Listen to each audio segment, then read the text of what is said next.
Dan fim a Yagi TV, duniyar nishadi.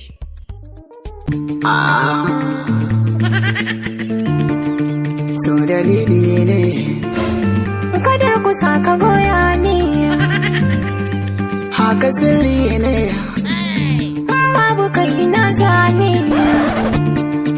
ba na mamaki na tsaye gashi ya zaune so yayi mana amfani na san ki sani ba karki bar ni jini ma kaga kai kadai ne gare ni idan ba ki dole ne magani kasaran ka babu kai ba su kunni soyayya mai da sauran bayani ina barka o'o mai zarabani na hauka yana alaka da jini siladuwar mace an ka sanni kuma za a ce ba za sallama ba ni ma da ya san ka ba kwafa ba batun na iya ne ba gargata ba ina san ka ya baza ne sanarwa ki ba hannuwan kike da mata ba ina san ka ita ka banna kurba ki ba waziri a su kar masa ba kuma mun faɗa maza ne fishi ba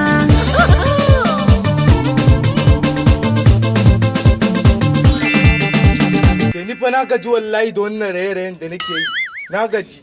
Kawai ki faɗa mun farin cikin ki na kama hanya na tafi gida. Amma in kana yin raye-rayen ina jin daɗi. Ai na gaji ne shi yasa kawai ki faɗa mun abin da kike so yanzu. Sai dai in daman can da wani abu a ranka za ka ce min ka. Babu wani abu yanzu ki faɗa mun wani farin cikin ki ga in ban ba. kadar ku saka goya ne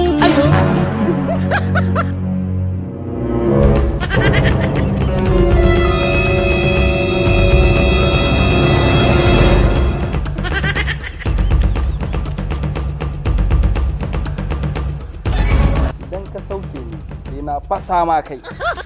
Haka in ka ci gaba da tafiya da ni sai na fasa ma kai. Ajala Allah ila illallah. Yan iskan bayan layi ku ne kuke lalata mana yara ko? Wannan wuzi Sulemanu wannan wuzi Bismillahi Rahmani da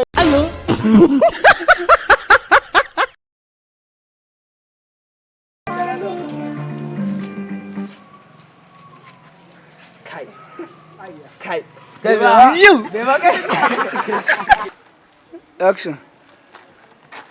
Idan ka sauke ni sai na fasa ma kai.